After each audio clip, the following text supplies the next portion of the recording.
அடுத்தவனை நீ கேவலப்படுத்தணும், அடுத்தவனை ஒழிக்கணும், அடுத்தவனை நாசம் பண்ணணும். சாலமோன் சின்ன பையன், எதுவும் செய்ய முடியாது நீங்க நினச்சிக்கிட்டீங்க அப்படின்னு. ஆனால் கர்த்தருடைய அபிஷேகம் சாலமோன் மேல் தான் இருந்தது. அந்த அபிஷேகத்துக்கு ஒரு பவர் இருக்குது. அபிஷேகம் பெற்றவனை எதிர்க்கிறதுக்கு முன்னாடி ரொம்ப கேர்ஃபுல்லாக இருக்கணும். அது யாருக்கு தெரியும் தெரியுமா? தாவீதுக்கு தெரியும். சவுல் கெட்டவன் தான், ஆனால் அவனுக்கு தெரியும் இவன் கர்த்தரால் அபிஷேகம் பண்ணப்பட்டவன்.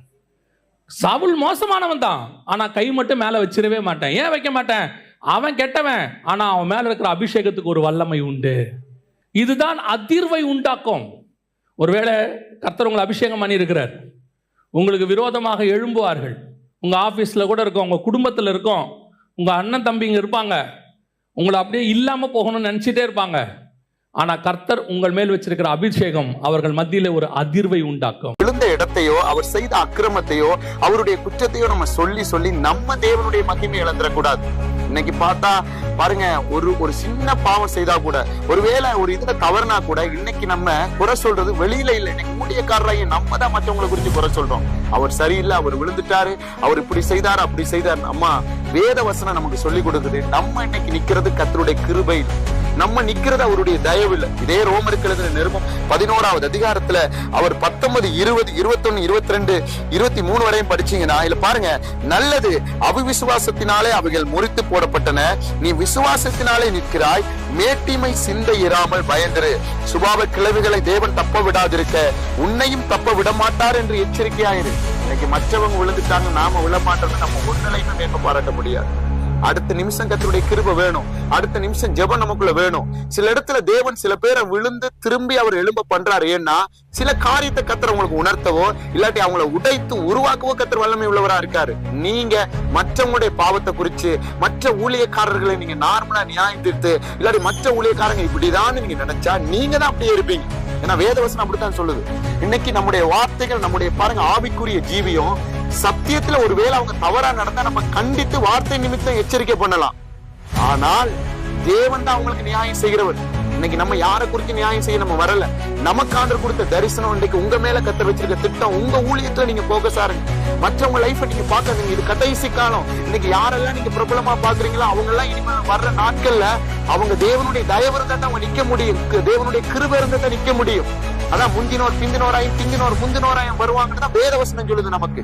அதுக்கு நமக்குள்ள சத்தியம் இருந்தா தான் நம்முடைய நாவையும் நம்முடைய சிந்தையையும் நம்முடைய பேச்சையும் நம்முடைய எல்லாவற்றையும் நம்ம என்ன செய்ய முடியும்? தேவனுக்கு முன்னாடி பிரசித்தமாக்க முடியும். அதால அவர் விழுந்துட்டாரு, அவருடைய சபை மூடப்பட்டுருச்சு, அவரை நீ அவ்வளவுதான். அம்மா சிம்சோனை குறிச்சு நீங்க எத்தனை பேர் படிச்சிருக்கீங்க வேதத்துல? இன்னைக்கு கிறிஸ்தவ பிள்ளைகள் பார்த்திருந்த சிம்சோன் உங்களுக்கு நல்லாவே தெரியும். சிம்சோனை கொண்டு கர்த்தர் பெரிய காரியத்தெல்லாம் செய்தாரு. ஒரு கழுதை ஆடை எலும்பு கொண்டு 1000 பேருக்கு மேல முறியடிச்சார். பெலிஸ்தியர் நடுங்கினாங்க. அதே சிம்சோன் தெளிலாள்கிட்ட போய் விழுந்த உடனே ஏன் கர்த்தர் அவர் மேல இரக்கம் பாராட்டலையா? கர்த்தர் பாருங்க அவரை திரும்ப எடுப்பித்து நடப்பிக்கலையா? கடைசியில பாருங்க அந்த பெலிஸ்தியர் சிம்சோன் உயிரோட இருந்து கொன்னதை விட அவர் மரிக்கும் பொழுது பாருங்க இறந்தவங்களுடைய தொகை அதிகமா இருக்குன்னுதான் வேதாகமம் நமக்கு சொல்லி கொடுக்குது. அந்த வசனம் நமக்கு சொல்லி கொடுக்குது. அதனால எந்த ஊழியக்காரையும் நீங்க ஜட்ஜ்மெண்ட் பண்ணாதீங்க தயவு செய்து.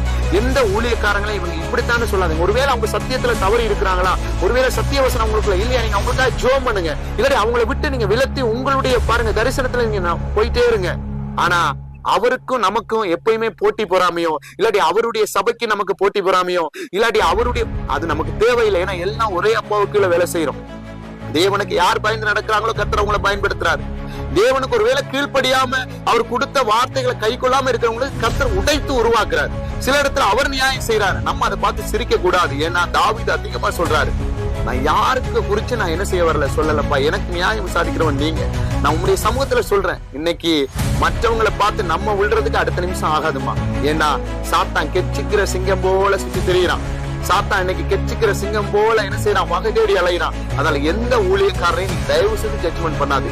அது போல அவங்களுடைய குடும்பத்திலேயே அவங்களுடைய அந்தரங்க பாருங்க உள்ளான விஷயங்களை நீங்க என்ன செய்யாதீங்க. நீங்க போயிட்டு ரொம்ப தேடி ஆராயாது. ஒரு ஊழியக்காரனுடைய பாருங்க குடும்பத்தை கர்த்தர் பாதுகாக்கிறவர். அவன் நல்லவனோ கெட்டவனோ தேவனுக்கு பயந்து நடக்கிறானோ நடக்கலையே கர்த்தருக்கு தெரியும். அபிஷேகம் பண்ணப்பட்டவங்க மேல நம்ம கை போடுறதுக்கு அனுமதியே கிடையாது. ஒருவேளை தேவனுடைய வார்த்தை இல்லாட்டி நம்ம விளக்கி நடந்து கொள்ளுங்க. உங்க ஊழியத்துல நீங்க கர்த்தருக்காக ஓடுங்க. ஆனா அவர் இப்படித்தான், அவருக்கு இது நடந்திருக்கும்னு நம்ம சொல்றதுக்கு நம்ம தகுதியே இல்லை. இந்த ரோமர் 11வது அதிகாரத்துல பின்பக்கம் பாருங்க, அதான் 15வது வசனத்துல 15, 16, 17 அது கீழே நீங்க படிச்சு பாத்தீங்கன்னா ஆண்டவர் நம்ம வாழ்க்கையும் சொல்லி கொடுக்கிறாரு, விழுறவங்களுடைய வாழ்க்கையும் சொல்லி கொடுக்கிறாரு. அதுல நம்ம வாழ்க்கையை நம்ம கரெக்டா பிடிச்சு கொண்டா கர்த்தருடைய பரலோக ராஜ்யத்துக்கு நம்ம போவோம். மற்றவங்களுடைய பாவத்தை ஒன்னொன்னா எண்ணிட்டு இருந்தா நம்ம பரலோகம் போக முடியாது. ஆனா சத்தியத்தின் நிமித்தம் ஒருவேளை கர்த்தர் உங்களுக்கு எச்சரிக்கிறார், நீங்க தைரியமா சொல்லுங்க, காதுள்ளவனும் அவன் கேட்க கடவன், காதுள்ள சபை எதோ அது கேட்க கடவுது. அப்படி இல்லாட்டி நம்ம அந்த இடத்த விட்டு நகர்ந்து நம்ம போயிட்டே இருக்கணும். மற்றவங்களை பார்த்து நம்ம அந்த இடத்துல நிக்க கூடாது. இது கடைசி காலம். அதால சில நாட்களை நான் பார்க்கும் பொழுது ஒரு ஊழியக்காரரை குறிச்சு எல்லாரும் பாருங்க தங்களுடைய வாய்க்கு வந்தது, அவர் இப்படித்தான் செய்தாரு. தயவு செய்து நம்ம யாரையும் பாருங்க நியாயம் விசாரிக்க நம்ம வரல. யாருடைய பாவத்தை குறிச்சு நம்ம என்ன செய்யல, நம்ம நியாயம் விசாரிக்க வரல. ஏன்னா நம்முடைய பாவத்தை கர்த்தர் என்ன போனா நம்ம இன்னைக்கு நிக்கிறதே கர்த்தருடைய கிருபை. அதான் கர்த்தர் எவனுடைய பாவத்தை எண்ணாது இருக்கிறாரோ, கர்த்தர் எவனுடைய பாவம் மன்னிக்கப்படாம பாக்கியவான்னு தான் சங்கீதத்துல வசனம் சொல்றாரு.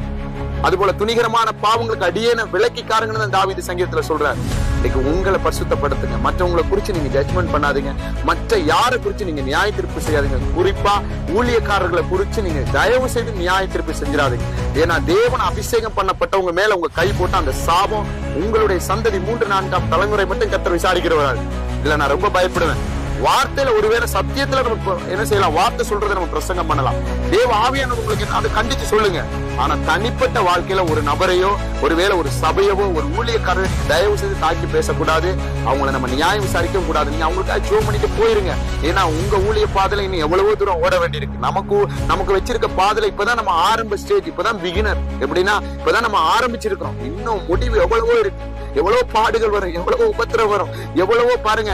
இப்ப நம்ம ஓடும் பொழுதே அடிக்கடி விழுந்து எழுப்புறோம். இப்ப இன்னும் எவ்வளவு ஓட வேண்டியிருக்கு. அப்ப மற்றவங்களை போல நம்மளும் ஒரு நாள் விழுந்துட்டா நம்மளை குறிச்சு அநேக என்ன செய்ய முடியும், பேச முடியும். அதனால உங்க வாழ்க்கையை பரிசுத்தப்படுத்துங்க. தேவ வசனத்தோட இணைஞ்சிருங்க.